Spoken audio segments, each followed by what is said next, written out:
Welcome back to News Geelong on this Wednesday evening. The big boys and their fabulous toys were back in town last weekend. This time down at the Elephant Walk, along the foreshore at Torquay Front Beach. The glitz, the glamour and the gleaming chrome were all on full display, as our resident car lover himself, Ian Nichols, reports.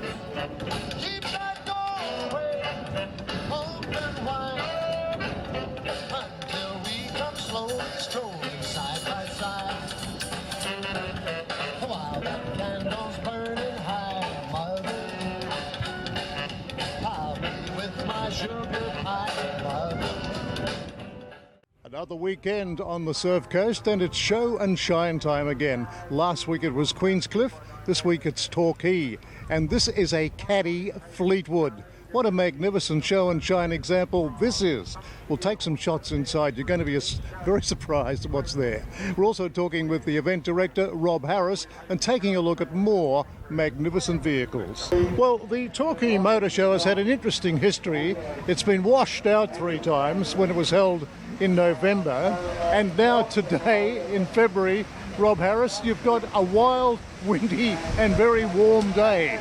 Yeah, the conditions aren't ideal, but at least it's not raining. I mean, we did have three shows that were washed out, which we decided to move from the November date to February, and this is now the 3rd year that we've run in February, and it's been quite successful. So we're not unhappy.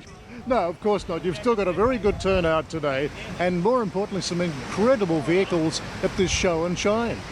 Certainly are. We think we've got over 300 vehicles here today. We're anticipating a crowd of between 4,000 and 5,000 people through the day. Hopefully the weather, the wind conditions don't keep them away. It's not pleasant, but it's still very nice. At least it's nice and warm. We certainly can't say that we're cold.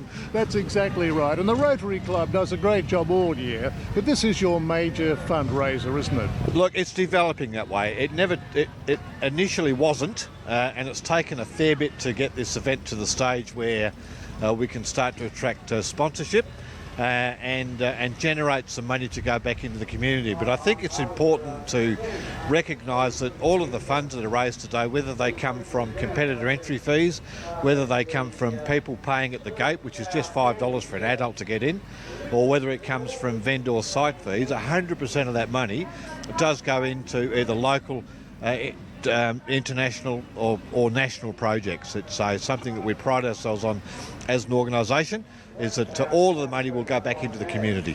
Well, that in itself is just an amazing feat for the Rotary Club. And you also put on something quite unique to Torquay, and there are people who wait, I'd say, very anxiously to see this show every year. Look, there certainly are, and we've now got a very strong base of regular attendees. And that list just grows and grows. And I guess one of the challenges that we're going to have as an organisation is getting too big. I mean, we're actually probably not far off capacity now along here on the Esplanade in Torquay, but it's a fantastic venue. I mean, to look out of the ocean, it's just a sensational venue. It is. It's an area known as Elephant Walk. I don't know how it got that name, but it's very popular. Parking can be a problem, so you might be right, Rob. You may have to find a bigger venue, but not necessarily as aesthetically beautiful as this one. Yeah, I don't know whether we do that. I think part of the secret, or a lot of the secret of the success of this event is the location. And I think if we moved it to somewhere like well, I don't even know whether anywhere big enough, to be honest, but I think if we moved away from here, it would actually lose the charm. So we've just got to manage it a little bit better. Maybe we increase fees for competitors. I don't know. There's always a way to try and limit it, but we're quite happy with what we've got at the moment. It's just a $10 entry fee for the vehicle.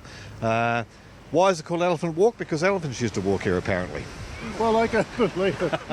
Well, you know, you've got Banyulwarri Fields, the Shire's new showpiece, but it just doesn't have the same ambience as this, does it? It hasn't got the atmosphere. Look, it's a great venue. It's got a fantastic facility and something that, as ratepayers of the Shire, we can be very proud of, but this is the secret to the success of this event where we are right now.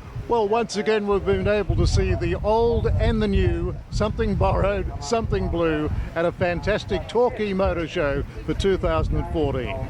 This is Ian Nichols for News Geelong. Thank you, Nico. A great show. Now a look at regional roundup tonight. The Victorian Environmental Protection Authority issued a smoke alert in the Geelong area as a result of active bushfires in other parts of the state.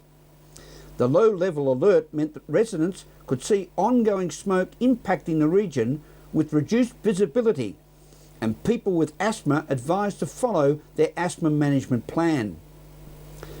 Geelong City Hall is looking to make better use of a valuable block of land on Western Beach near the Boathouse Fish and Chip Shop.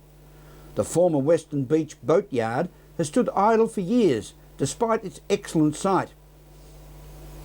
Community leaders lamented a devastating day for hundreds of Geelong workers yesterday as Toyota confirmed plans to halt manufacturing in 2017. The decision will hit flow-on component supply industries in the city, as well as residents directly employed by Toyota, located at Altona. And from the sports arena, Geelong has landed another major soccer coup, with North Geelong and Surf Coast being announced as two of the teams to compete in the new National Premier League Victoria. Football Federation Victoria will announce further details on February 26 on the possibility that the NPLV could be a two-division promotion relegation competition. That's Regional Roundup for tonight. This is News Geelong. As we go to a break, we'll return with sport, Alex Tigani and full weather forecast after this.